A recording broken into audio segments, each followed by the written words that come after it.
5 years hence the age of Jacob will be 3 times that of his son।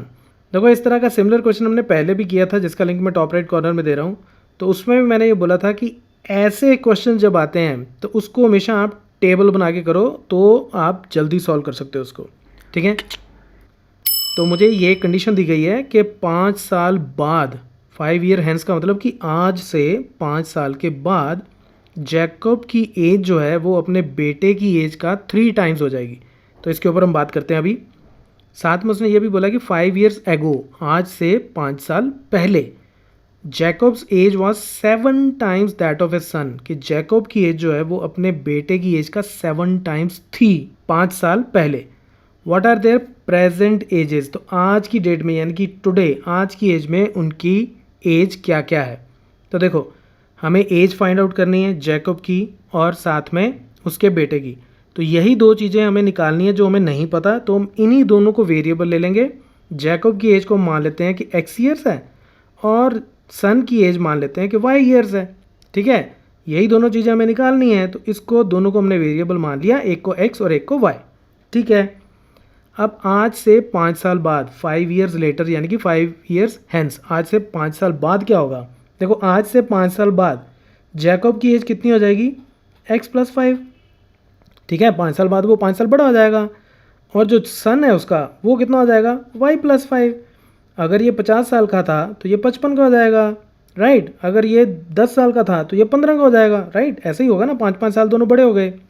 लेकिन साथ में हमें condition दी गई है कि जैकब जो है वो उस वक्त 5 साल बाद उसके बेटे की जो एज होगी वो उससे 3 टाइम्स होगा। 5 साल बाद जैकब की एज है x + 5, तो वो अपने बेटे की एज का 3 टाइम्स यानी कि 3 टाइम्स y + 5 हो जाएगा। ये उनकी एज का रिलेशनशिप होगा 5 साल बाद। अच्छा, अब वो कहता है 5 साल एगो, 5 ईयर्स एगो, यानी कि 5 साल पहले क्या था, जैकब की एज जो है 7 टाइम्स थी। देखो सबसे पहले जैकब की एज 5 साल पहले क्या हो गई, x - 5। अगर आज उसकी एज 50 है तो 45 होगी, राइट। इसी तरह इसकी भी 5 साल कम होगी 5 साल पहले। तो अब रिलेशनशिप क्या है कि जैकब की जो उस वक्त की एज है x - 5, वो अपने बेटे की जो एज है उस वक्त की वहाँ से 7 टाइम्स है। तो ये मेरे पास दो लीनियर इक्वेशंस आ जाएंगी यहाँ से x और y की फॉर्म में, और उनको फिर मैं सब्स्टिट्यूशन मेथड से सॉल्व करके दोनों की एज निकाल लूँगा। तो इसको हम स्टार्ट करते हैं। सॉल्यूशन हमारी क्या होगी, ये चार्ट तो आप हमेशा बना के रखना। लेट जैकब्स एज, ये मैं मान लेता हूँ x ईयर्स, ठीक है, इसको मैंने x ईयर्स मान लिया। एंड लेट सन्स एज यानी कि जैकब्स सन्स, उसकी एज हमने मान ली y ईयर्स, ठीक है। अब 5 ईयर्स हैंस यानी कि आज से 5 साल बाद हमें क्या कंडीशन गिवन है कि x + 5, जैकब की जो एज है वो 3 टाइम्स हो जाएगी अपने बेटे की उस वक्त की एज के। तो यानी कि यहाँ से आ जाएगा x + 5 = 3y + 15, which implies x - 3y, ये 15 इधर आके ये -10 हो जाएगा टोटल, = 0। तो ये हो गई मेरी इक्वेशन नंबर 1। अब हम लिख लेते हैं 5 ईयर्स एगो। तो 5 ईयर्स एगो मेरे पास क्या आ जाएगा, x - 5 = 7 × y - 5, which implies x - 5 = 7y - 35। This implies x, ये इधर आके -7y हो गया, ये इधर आके हो जाएगा +30, ठीक है। ये इधर कैलकुलेशन करोगे तो इतना आ जाएगा = 0। तो इसको मैं बोल देता हूँ इक्वेशन नंबर 2। अब मुझे इन दोनों में से, इन दोनों इक्वेशन में से किसी एक वेरिएबल की, चाहे x चाहे y, किसी एक वेरिएबल की वैल्यू निकालनी है in terms of other variable, और फिर उसको दूसरी इक्वेशन में पुट करना है। तो मैं एक काम करता हूँ, मैं ये वाली इक्वेशन ले लेता हूँ, इक्वेशन 1।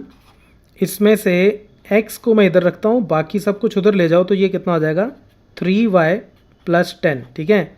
3y और 10 को मैं इस साइड ले गया तो ये इतना हो गया, ठीक है। इसको मैं बोल देता हूँ से नंबर 3। अब ये जो x की वैल्यू मैंने इक्वेशन 1 से निकाली है, इसको मैं इक्वेशन 2 में पुट कर देता हूँ, यानी कि substitute value of x in equation 2। तो तो इक्वेशन 2 में मैं x की ये वैल्यू डाल देता हूँ, तो x की जगह आ गया मेरा 3y प्लस 10, फिर -7y plus 30 is equal to 0, right. ये जो वैल्यू थी, ये वैल्यू मैंने इस जगह डाल दी, तो ये इतना हो गया।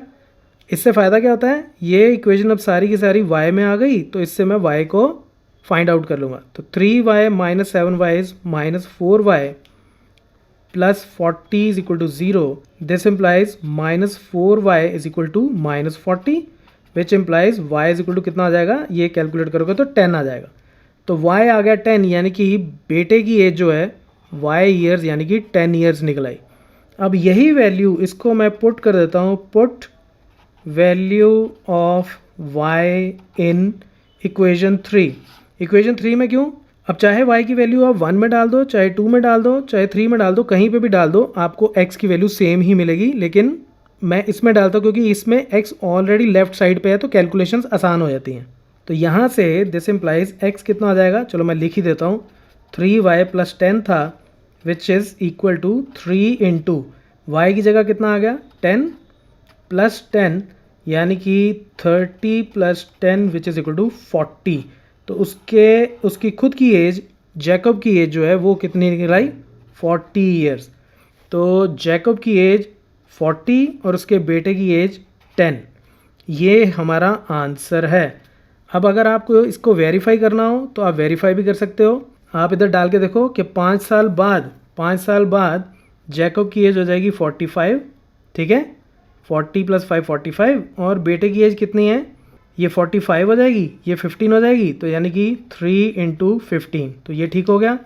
अच्छा 5 साल पहले 40 और 10, तो 5 साल पहले इसकी एज थी 35 और इसकी थी सिर्फ 5, ठीक है, तो x माइनस 5 यानी कि 35 इज इक्वल टू 7 इंटू 5। तो आप इस तरह से इनको वेरीफाई भी कर सकते हो, लेकिन ये मैंडेटरी नहीं होता, ये ज़रूरी नहीं होता, कंपलसरी नहीं होता। So that's it from this tutorial, keep watching मैथमाफिया।